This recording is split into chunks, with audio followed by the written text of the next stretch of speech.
You know that feeling, right? When you're stuck between standing up for what you believe in and, well, just keeping the peace. It's a tough spot, and honestly, it's a challenge every single one of us faces. So in this explainer, we're going to dive deep into how we can find that balance between our core principles and our connection with others. And this is the big question at the heart of it all. How do we do it? I mean, it's one thing to say I love humanity, but it's a whole other ballgame to actually live that out without losing who you are. This is where the real work begins, and it's exactly what we're going to unpack today. So where does all this tension even come from? Well, a lot of it starts when we create this us versus them mentality. The moment we label someone as the other, we're not just pushing them away, we're actually boxing ourselves in. The very first step then is to stop pointing fingers and looking for enemies out there and to start, looking in the mirror. Okay, this slide right here is absolutely critical. Loving people does not mean we have to approve of everything they do. We have to learn to separate the person from their behavior. A person's value, their dignity, that's inherent, it's unconditional. But their actions, their behavior, that can be wrong. And we can and should reject or correct a behavior without canceling the person themselves. And this quote just nails it, doesn't it? This is the whole art form right here. Refusing to accept what's wrong, but doing it without dehumanizing the person who's making the mistake. It's a way of thinking that keeps your heart open, but also keeps your mind sharp and clear. So once we stop inventing enemies on the outside, we can finally turn our attention to where the real battle is happening, inside of us.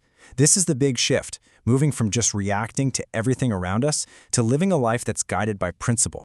Now, the crucial thing to get here is that these aren't just labels for other people, not at all. These are tendencies inside every single one of us. Disbelief isn't just someone else's problem, it's our own tendency to just ignore a truth we don't like. Egocentrism is that constant gravitational pull to make everything about me.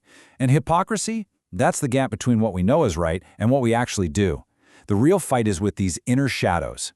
And this brings us to a huge fork in the road. How do we act? Do we react or do we take positive action? A reaction is that knee-jerk response, right? It's usually fueled by anger. It's fast and destructive. But positive action, that's different. It's thoughtful. It's constructive. It's the difference between lashing out and tearing something down and having the patience to actually build something better in its place. I absolutely love this quote because it gets to the heart of what real strength is.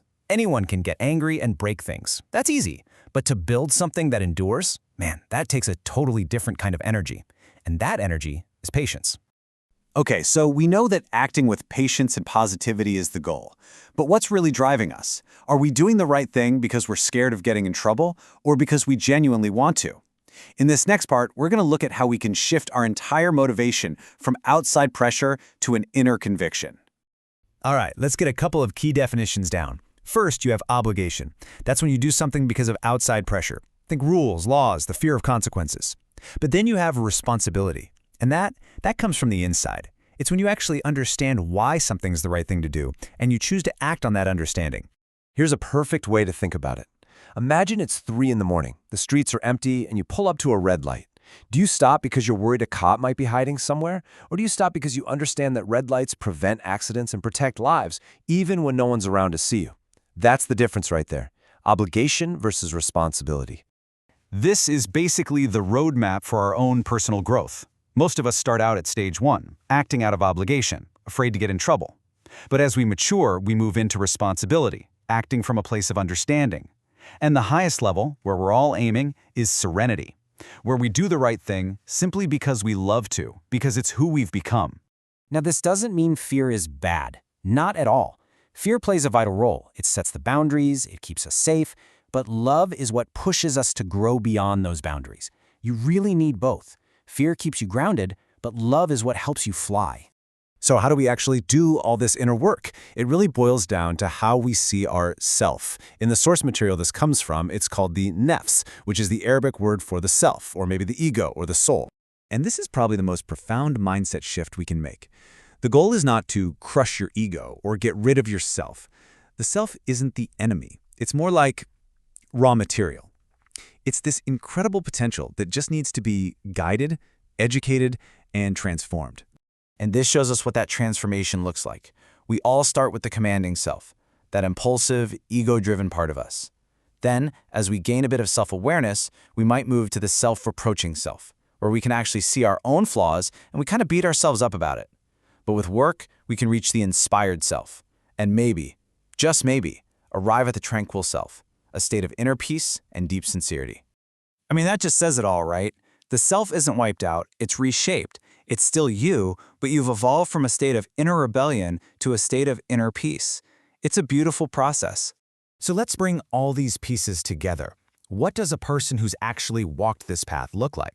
What's the end result of mastering this art of inner balance? This is what it looks like.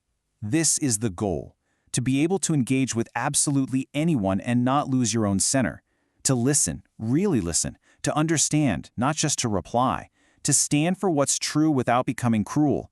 To love people with all their messiness without losing your own clarity. It's a powerful and beautiful way to live. And this right here, this is the motto to take with you. Always be open. Build those connections. Try to understand everyone, but never ever lose your footing in what is true. Let that be your North Star. Because ultimately, this whole thing isn't about reaching some perfect, enlightened state where you never mess up. It's a journey. It's a constant process of falling down, getting back up, and facing ourselves. And it all boils down to one simple but incredibly hard question we have to ask ourselves every single day. Are you being honest with yourself? Because that's where the real journey always begins.